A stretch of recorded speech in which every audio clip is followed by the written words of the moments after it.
नमस्कार, मेट्रो संगम में आपका स्वागत है। मैं हूं अंकित वर्मा। काले धन को लेकर इस संगम की मुहिम के बाद हरकत में आई सरकार को एक और सफलता मिली है। स्विट्जरलैंड ने उन भारतीयों की लिस्ट तैयार की है जिन पर स्विस बैंकों में पैसे रखने का शक है।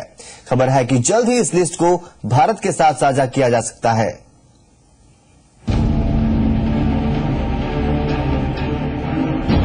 रंग ला रही है जी संगम की मुहिम। काले धन के खिलाफ एक और कदम। हिंदुस्तान का पैसा विदेशी बैंकों में काले धन के तौर पर रखने वालों की अब खैर नहीं, क्योंकि जल्द ही उन लोगों के नाम भारत सरकार के हाथ लग सकते हैं जिन्होंने गलत तरीके से अकूत दौलत स्विट्जरलैंड के बैंकों में जमा कर रखी है। बताया जा रहा है कि स्विट्जरलैंड ने उन भारतीयों की लिस्ट तैयार की है जिन पर स्विस बैंकों में पैसे रखने का शक है। जल्द ही ये लिस्ट भारत सरकार के साथ साझा की जा सकती है।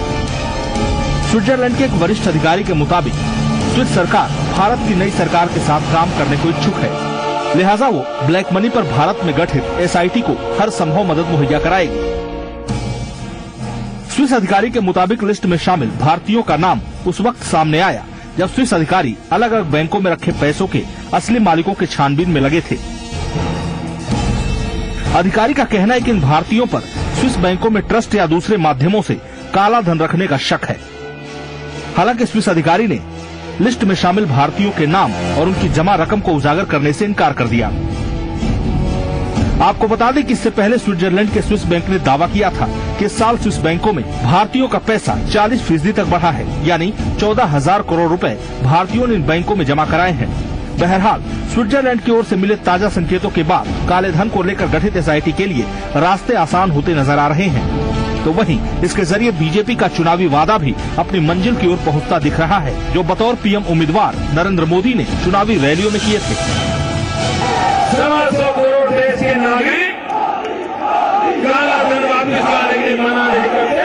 जिन्होंने देश को तबाह किया है, जिन्होंने गरीबों के पेट से छीन लिया है, ये खेल खेल रहे हैं।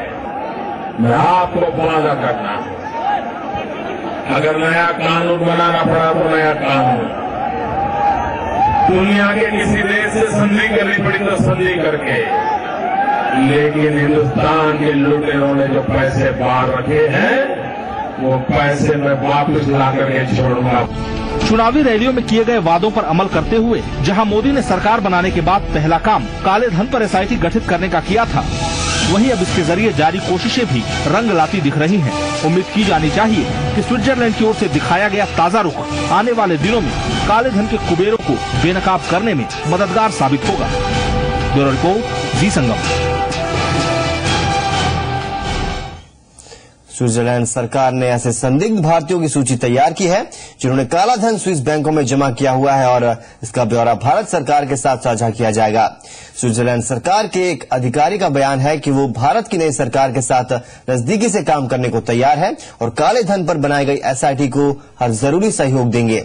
स्विट्जरलैंड के अधिकारी के बयान पर काले धन के लिए बनी एसआईटी के प्रमुख रिटायर्ड जस्टिस एमबी शाह का कहना है कि स्विस बैंकों की जानकारी से जांच में मदद मिलेगी और जांच के बाद तुरंत कार्रवाई होगी। वहीं बीजेपी नेता नलिन कोहली का कहना है कि स्विस बैंक के इस फैसले से पता चलता है कि मोदी सरकार के फैसलों को गंभीरता से लिया जा रहा है। वो अच्छी खबर है, डिटेल शेयर करेंगे, then we can find out कि किसका लीगल है, किसका इलीगल है, and thereafter we can take action, proper action can be taken. Inquiry में इजी रहेगा। Reason is up till now Swiss government was not prepared to share it, now they are prepared to share it. Bharatiya Janata party लगातार काले धन के मुद्दे को उठाती रही है। प्रधानमंत्री नरेंद्र मोदी जी की प्राथमिकताओं में कुछ ही दिनों के अंदर में एसआईटी बनी काले धन पर।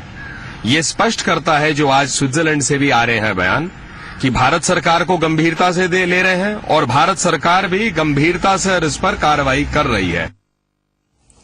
आपको बता दें कि केंद्र की सत्ता संभालते ही एनडीए की सरकार ने अपना पहला फैसला काले धन के मामले में ही किया था और इसके लिए एसआईटी का गठन किया था, जिसका अध्यक्ष सुप्रीम कोर्ट के रिटायर्ड जस्टिस एमबी शाह को बनाया गया, जबकि सुप्रीम कोर्ट के ही रिटायर्ड जज अरिजीत पसायत को इसका उपाध्यक्ष बनाया गया है। इस एसआईटी में रिजर्व बैंक के deputy governor, intelligence bureau, enforcement directorate, CBI director, tax board, financial intelligence और रॉ के प्रमुख भी शामिल हैं।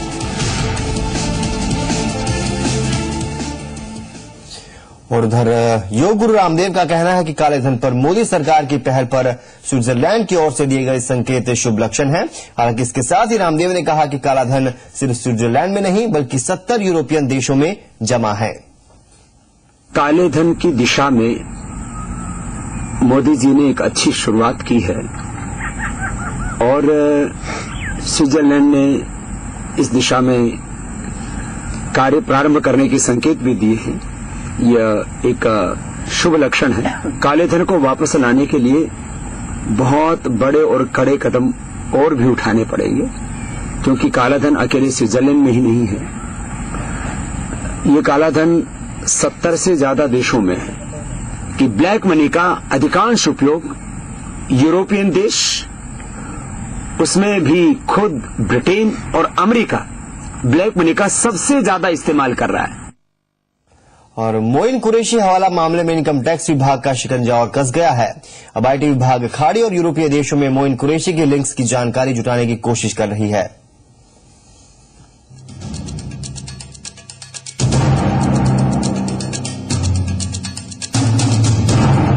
जी हां, जी बिजनेस ने सबसे पहले मोइन कुरैशी के काले कारोबार का पर्दाफाश किया था। अब इनकम टैक्स विभाग ने इस मामले में मोइन कुरैशी के खाड़ी और यूरोपीय देशों के कनेक्शन की जांच शुरू कर दी है। सूत्रों के मुताबिक इनकम टैक्स विभाग ने टैक्स चोरी के मामले में संयुक्त अरब अमीरात और यूरोपियन यूनियन के कुछ देशों को जुडिशियल कॉपरेशन रिक्वेस्ट भेजी है। इनकम टैक्स विभाग को शक है कि मोइन कुरैशी ने इन्हीं देशों के जरिए पैसे को रूट किया है। इस मामले में इनकम टैक्स विभाग सीबीआई के पूर्व डायरेक्टर एपी सिंह और उनकी पत्नी को भी नोटिस भेज चुका है। पूर्व सीबीआई डायरेक्टर एपी सिंह का नाम इस मामले से तब जुड़ा जब इनकम टैक्स विभाग ने पाया कि मोइन कुरैशी ने अपने ऑफिस के लिए जिस प्रॉपर्टी को किराए पर लिया था वो प्रॉपर्टी पूर्व सीबीआई डायरेक्टर एपी सिंह की मां के नाम पर थी। जी बिजनेस ने ही सबसे पहले मोइन कुरैशी के मनी लॉन्ड्रिंग मामले की खबर दिखाई थी। गौरतलब है कि इससे पहले आईटी विभाग ने मोइन कुरैशी के अमेरिकन कनेक्शन की जांच की थी। वित्त मंत्रालय के तहत आने वाले फाइनेंशियल इंटेलिजेंस यूनिट के दस्तावेजों के मुताबिक मोइन कुरैशी की पत्नी नसरीन कुरैशी के अमेरिकी खातों में पिछले 1.5 साल में $1.5 लाख से ज्यादा का कैश जमा हुआ। अप्रैल 2010 से अक्टूबर 2011 के बीच ही अकेले $50,000 कैश जमा हुआ। ज्यादातर पैसे न्यूयॉर्क में बड़े अमेरिकी बैंक में जमा किए गए।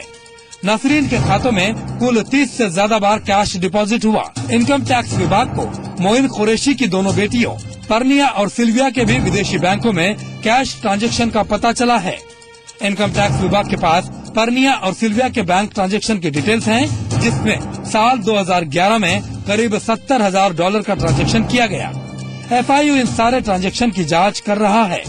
मोइन कुरैशी के विदेशी खातों से कई और राज बाहर आ सकते हैं, लेकिन सवाल ये है कि मोइन का कारोबार आखिर कितने देशों में फैला हुआ है, क्योंकि हवाला का कारोबार जितनी तेजी से फैल रहा है उतना ही नुकसान देश की अर्थव्यवस्था को हो रहा है। ब्यूरो रिपोर्ट, जी मीडिया। और यूजीसी ने दिल्ली यूनिवर्सिटी को 4 साल का एक ग्रेजुएशन प्रोग्राम खत्म करने के आदेश दिए हैं, जिसका दिल्ली यूनिवर्सिटी ने विरोध किया है। इस बीच उन 55,000 छात्रों का भविष्य अधर में लटका है जो ग्रेजुएशन कर रहे हैं।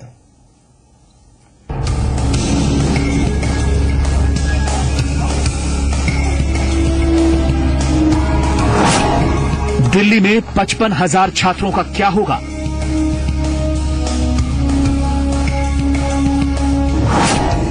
दिल्ली में छात्रों से खिलवाड़ क्यों? दिल्ली में 4 साल की ग्रेजुएशन क्यों?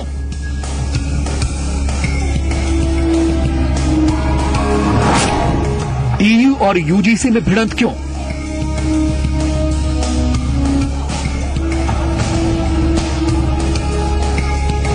जी हां, दिल्ली यूनिवर्सिटी में पढ़ने वाले 55,000 छात्रों के करियर से खिलवाड़ किया जा रहा है। मुद्दा बना है 4 साल का ग्रेजुएशन कोर्स। देश भर में बेशक ग्रेजुएशन 3 साल की होती हो, लेकिन दिल्ली यूनिवर्सिटी में ग्रेजुएशन 4 साल की होती है। अब यूनिवर्सिटी ग्रांट्स कमीशन यानी यूजीसी ने दिल्ली यूनिवर्सिटी को 4 साल के इस ग्रेजुएशन कोर्स को खत्म करने का आदेश दिया है।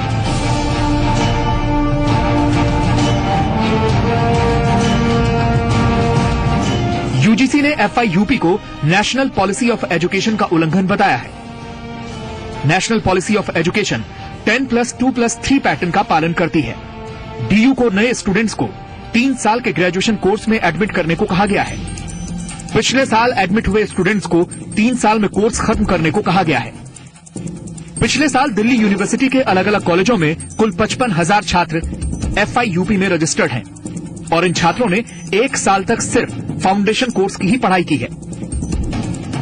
अब इन छात्रों को 3 साल का मेन सिलेबस 2 साल में ही खत्म करने को कहा गया है। यूजीसी के इस लेटर के बाद दिल्ली यूनिवर्सिटी की एकेडमिक काउंसिल की एक मीटिंग हुई।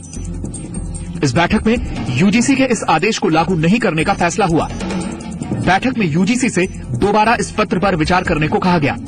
साथ ही इस बैठक में फैसला हुआ कि 4 साल का ग्रेजुएशन ऑनर्स कोर्स एक ऑप्शनल कोर्स है और ये नेशनल पॉलिसी ऑफ एजुकेशन का उल्लंघन नहीं है। हालांकि दिल्ली यूनिवर्सिटी के छात्र संगठन और टीचर संगठन 4 साल के इस ग्रेजुएशन प्रोग्राम के पक्ष में नजर नहीं आते हैं। अब 4 साल की ग्रेजुएशन के पीछे दिल्ली यूनिवर्सिटी का तर्क भी जान लीजिए। DU का मानना है कि FIUP अंतर्राष्ट्रीय स्तर का ग्रेजुएशन सिस्टम है। FIUP एक स्किल बेस्ड और जॉब ओरिएंटेड कोर्स है। लेकिन सवाल यूजीसी पर भी उठ रहे हैं। वो ये कि दिल्ली यूनिवर्सिटी में ये कोर्स पिछले 1 साल से चल रहा है, तब यूजीसी ने इस तरह का आदेश क्यों नहीं दिया? और अब इस ग्रेजुएशन प्रोग्राम के तहत पढ़ने वाले 55,000 बच्चों के भविष्य का क्या होगा? अश्विनी गुप्ता, जी मीडिया, दिल्ली।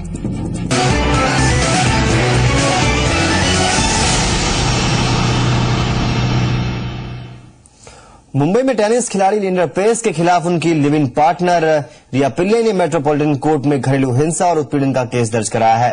रिया पिल्ले ने पेस के पिता वेस पेस के खिलाफ भी केस दर्ज करवाया है और हर महीने 4 लाख का गुजारा भत्ता मांगा है।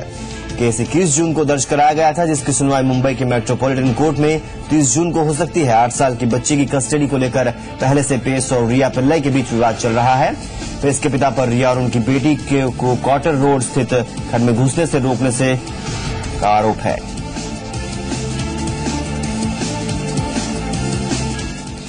और प्रीति जिंटा रविवार को भारत लौट आई। जी मीडिया से बातचीत में उन्होंने कहा कि वो अभी नेस वाडिया के साथ विवाद पर कुछ नहीं कहना चाहती हैं। उधर सूत्रों के मुताबिक मुंबई पुलिस ने रविवार को बयान नहीं दर्ज किया। मुंबई पुलिस उनका बयान किसी न्यूट्रल जगह पर दर्ज करा सकती है। पुलिस स्टेशन में बयान नहीं दर्ज किया जाएगा। बयान दर्ज करते समय प्रीति के वकील को मौजूद रहने की इजाजत नहीं होगी। पुलिस 30 मई को मुंबई के वानखेड़े स्टेडियम में नेस और प्रीति के बीच हुए विवाद को रिक्रिएट भी करा सकती है। ये जो पूरा मामला है, इसके बारे में कुछ कहिए। प्रीति कुछ कहिए इसके बारे में। मुंबई के कैंपाकोला सोसाइटी के लोगों ने सीएम पृथ्वीराज चौहान से मिलने के बाद अपने अवैध फ्लैट से कब्जा छोड़ने को राजी हो गए हैं। मुख्यमंत्री चौहान ने फ्लैट मालिकों को मदद का भरोसा दिया है। बीएमसी की टीम कल से अवैध फ्लैट्स पर कार्रवाई कर सकेगी। इससे पहले आज तीसरे दिन भी बीएमसी के अधिकारी कैंपाकोला सोसाइटी पहुंचे थे, लेकिन सोसाइटी के लोगों ने आज भी गेट खोलने से इनकार कर दिया। आपको बता दें कि शनिवार को सोसाइटी के लोगों ने बीएमसी अधिकारियों से 1 दिन की मोहलत मांगी थी, जिसके बाद बीएमसी के अधिकारी लौट गए।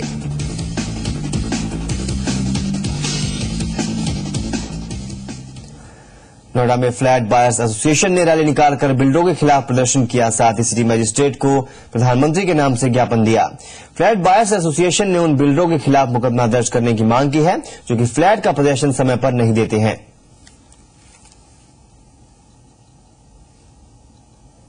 फ्लैट ओनर्स के हितों की रक्षा के लिए हम इकट्ठे हुए हैं और हम चाहते हैं कि हमारे साथ न्याय हो। जो बिल्डर्स हैं ये लोग भी एक तरह का आतंकवाद का काम कर रही है।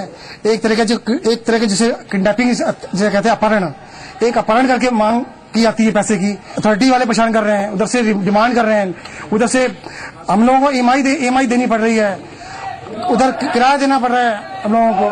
तो इसके लिए हम कहाँ जाएं? नोएडा के व्यापारी से रंगदारी मांगने के मामले में जी मीडिया की खबर का असर हुआ है। एसपी नेता राकेश यादव और उनके भाई महेश यादव के खिलाफ सेक्टर 24 थाने में केस दर्ज किया गया है। जानकारी के मुताबिक राकेश यादव पर व्यापारी से मुनाफे का 33% हिस्सा मांगने का आरोप लगा था। इसके साथ ही राकेश और उनके भाई ने बड़े नेताओं से संबंध होने का रौब भी दिखाया था। व्यापारी से आरोपियों ने 3 महीने पहले भी 25 लाख रुपए लिए थे। एसपी नेता राकेश यादव और उनके भाई पहले भी जमीन पर कब्जा और खनन को लेकर विवादों में हैं।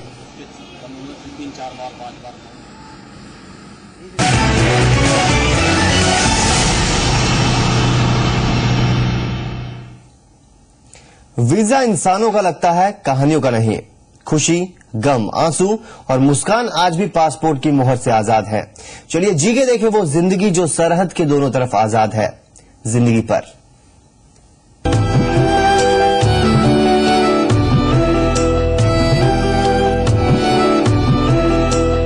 लाहौर की गलियों से लखनऊ की बरामदों तक 23 जून से आपका टीवी देखने का नजरिया और तरीका बदलने वाला है। हमारी कहानियां एक ही हैं। सास बहू की नोकझोंक तो होगी, क्या कहा तूने मुझे? प्रेम कहानियों के उतार चढ़ाव भी होंगे। क्या शानदार पैकेज बनाया अल्लाह ने जिंदगी की शक्ल में। बनते बिगड़ते रिश्तों की दास्तानें भी होंगी, लेकिन इन सब के बावजूद छोटा पर्दा बदल जाएगा, क्योंकि अब आप सरहद पार की कहानियों का हिस्सा बनने वाले हैं। अब तक का सबसे अनोखा चैनल, जिंदगी जोड़े दिलों को। सरहद वो कहानियां जिन्हें देखकर आपको भी लगेगा कि जज्बातों को सीमा रेखाओं में कैद कर पाना मुश्किल ही नहीं, नामुमकिन है।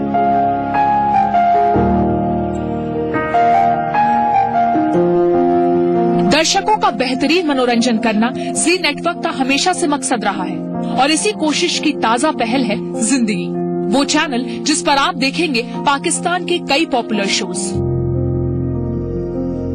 ये वो शोज हैं जो आपको हमारे पड़ोसी मुल्क की जीवन शैली में झांकने का मौका देंगे। इनमें से कई शोज ऐसे हैं जिन्हें भारतीय दर्शक इंटरनेट पर अक्सर देखते और पसंद करते रहे हैं। इस बात का खास ख्याल रखा गया है कि उन पाकिस्तानी लेखकों की कहानियों को चैनल पर पेश किया जाए जिनकी कलम से निकलने वाले शब्द सरहदों की बेड़ियों को पार करने की ताकत रखते हैं। और ऐसी कहानियां जो रियल हो, जो कि आपको लगे कि ये मेरा ही किरदार हो सकता है, वैसी कहानियां हमने ढूंढी हैं। हमें लगता है कि व्यूअर्स इसे सराहेंगे। ये पहला मौका है जब देश के जनरल एंटरटेनमेंट चैनल्स की भीड़ में एक ऐसा चैनल आ रहा है जो उस पड़ोसी के घर की झलक दिखाएगा जिससे सालों साल से हमारे रिश्ते तल्ख ही रहे हैं। कराची की गलियों के रंग और लाहौर की सड़कों की रौनक कैसी होती है, ये जानने की उत्सुकता तो हम में हमेशा से है, लेकिन कभी कोई जरिया नहीं बन पाया जो जहन में उठने वाले सवालों का जवाब दे पाए। यही जिम्मा अब लिया है जिंदगी ने, जो जोड़ेगा दिलों को।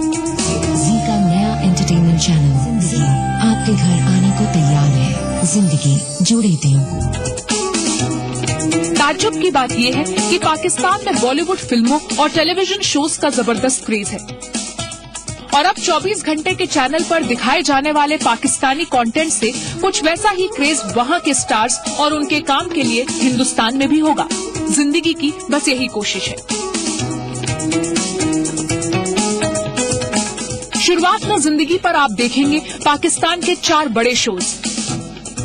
हर शो के लिए एक खास साउंड ट्रैक तैयार किया गया है, जिसे राहत फतेह अली खान, आबिदा परवीन, शफकत अमानत अली और अली जफर जैसे मशहूर सिंगर्स ने गाया है।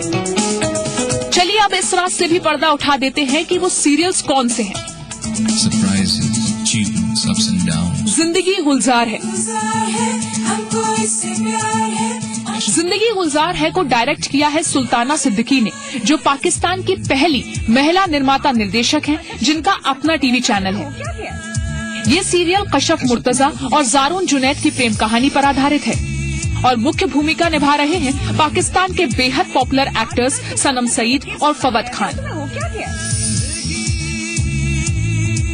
जिंदगी गुलजार है। या तू अब तो आजा ऑन ज़ारा शोला सामन दह के ऑन ज़ारा एक रोमांटिक कॉमेडी है, जिसकी कहानी लिखी है आज के दौर के मशहूर उर्दू नॉवेलिस्ट फैजा इफ्तिकार ने। एक्टर डायरेक्टर उस्मान भट्ट ने ऑन का किरदार निभाया है, और मॉडल माया अली ज़ारा के रोल में नजर आई हैं।